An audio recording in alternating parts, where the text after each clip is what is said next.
G'day everyone and welcome to Reliance Australia. So, apologies I haven't got a video out for a while. It's been about 4 weeks I think since I put a video out. But sometimes life is messy. Unfortunately I've been a bit crook. I did get sick there for a week or so, which wasn't great. And on top of that, the rain stopped and we had a couple of nice weekends, which meant I was able to get back out into the yard and get the grass down. You can see the grass that's cut behind me. You can see the grass that's down the slope a bit, and that slope does get a bit steep, so I couldn't actually do that. Actually, I can't do it when it's wet, it's just too dangerous. You can see my friendly sheep over there, see if I can zoom in on them. But what that's meant is that the video that I really wanted to bring you, I actually haven't finished yet, as in the job. I haven't finished the job. But what I have been able to do is finish the part around how to avoid digging into the ground and hitting a pipe. So that part is done. So what you'll see at the end is, a post that's concreted into the ground. But I don't have the screens up, which is how I actually started the video, because I want to actually put a screen up around an aircon unit. But having said that, look, I think the important part is how to avoid digging and hitting the pipe work underneath. So look, I hope you enjoy it. We'll just get straight into it. I'm going to try something a little bit different this video and not put my normal intro in. YouTube have been sending me some tips because apparently most people stop after this intro. So I'm going to take that intro piece out and just get straight into what's been going on. Hope you enjoy it. So the job I want to get done over this weekend is to put a screen in here. So we need to put some poles in. I'm still debating whether I'm going to mount a pole to the wall or dig a hole.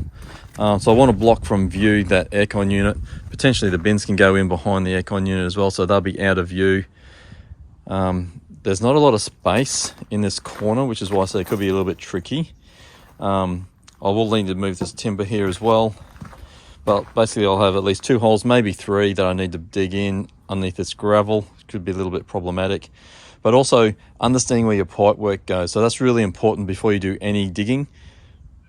Work out what's underground. So I know there's no gas lines because we've got external gas bottles and all the lines, and that's the only spot that the gas bottles go to, so that's all good. No power is coming through there because the power comes from the other side of the house and runs through under the floors of the house. So I know there's no underground power lines here, but I do know there is some pipe work here. But I do know where that is. But it's going to be very close to where I'm digging. So that's why I'm not going to be using a petrol-driven post hole digger. I'll just be using a shovel because I don't want to get out of control and hit that pipe, because that could be nasty. So look, I'll be using a shovel just so I can be a little bit more careful, take a little bit more time where I think that pipe will be. Now I do know I have drawings of that pipe, so depending on how accurate that drawing is and how exact it is will make the difference. So I do need to be careful with that. But look, recommendation, if you're going to do any digging on your property, putting posts in or whatever, just make sure you know what's under the ground. Anyway, let's get into it.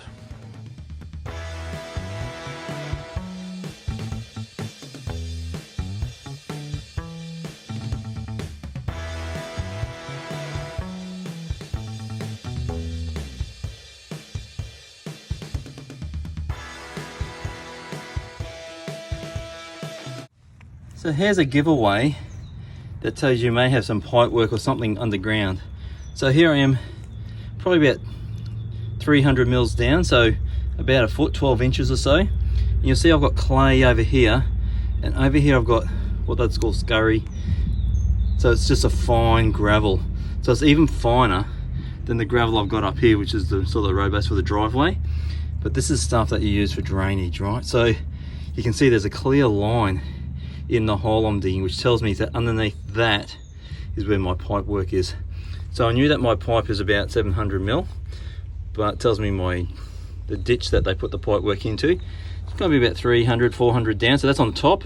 So I'm about 300 down there already. The pipe's going to be underneath that. But if you see that type of thing, sometimes they have like a red tape or they have a white tape. Sometimes they will lay like a couple of inches worth of like tape, plastic tape that goes in there as well. So if you see anything like that, stop digging, get really careful really quick. So hole number 1 is done, and you can see the pipe here. So where I said before the gravel showed up, you can see the gravel underneath, right? So that was literally maybe 10 mil, so like a centimetre, half an inch underneath that gravel. So I'm glad I was taking it very, very gently, because I wasn't expecting that to be there, to be honest. I was expecting that to be probably another 100 mil to the left. But look, I'll see if I can show you what that gravel looks like underneath. So that's where that ditch is. So you can see that gravel that's filled in that ditch where the pipe work has gone, especially when you compare that to the clay that's in the rest of the hole. So if you do see that gravel, get careful. So there we go, 2 holes done. I was thinking about a 3rd hole just here, but actually as I've gone underneath there was a pipe there, which I was not expecting. I was expecting it to be out around here, sort of like in the same ditches, the same drain ditch as this one, which is interesting, but it's not, so it's separate. And maybe that's a legality of how you run pipe work. But look, there's pipe on there, so I can't actually dig a hole to put a post on this wall here. So what I'm going to have to do is now bolt something into there, which is not that bad. It's not the end of the world, because that's initially what I thought I would do. But they're the 2 holes. Look, they're not super deep, but they're deep enough, just over 500. These aren't load bearing by any means. So they're just going to have some light screens that's out of the wind, because it's protected by the house, as you can see. So that is going to be fine. So this is the next job, going to concrete it in. So I've got some rapid set concrete, so basically all you have to do is add water to it. You know, it's not the cheapest way to make cement, but when you're only doing a small job, it's probably the better way. So I'll put that in.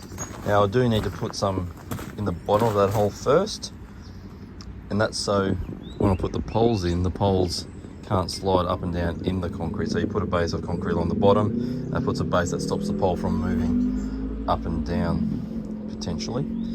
And then I have some clamps and I have some bits of wood to hold the post up. Then I'll add the other cement around it.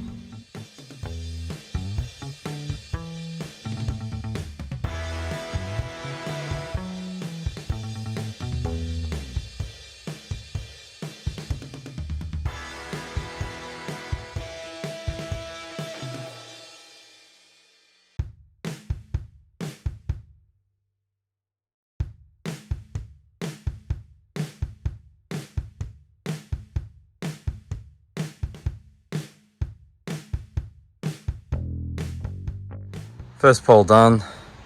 Look, I've probably put too much water in there, but that's okay. That just takes time then to dry out. So that's not the end of the world, but I'm happy. So there you go. Job not completely done, but the posts are in. And to be honest, I'm still trying to work out how I'm going to fix that batten onto the wall. I've actually broken a couple of drills trying to do that, because underneath the flat piece of steel is actually corrugated on, which is, you know, obviously wavy, and that hasn't gone so great for me, because I'm trying to get it into a height, like a top hat that sits in behind the corrugated iron. But anyway, we'll work that out. But having said that, look, what I'm really happy is I've got the posts in, the ones I really want to do, and I didn't break any pipe work. So that part was a success. Anyway, look, I hope you enjoyed it. If you did, please give us the big thumbs up. If you haven't subscribed already, I'd love that to happen as well. If you could, it helps the channel to grow. And a big shout out to everyone that's been tuning in every week and watching the video. So until next time, thanks for watching.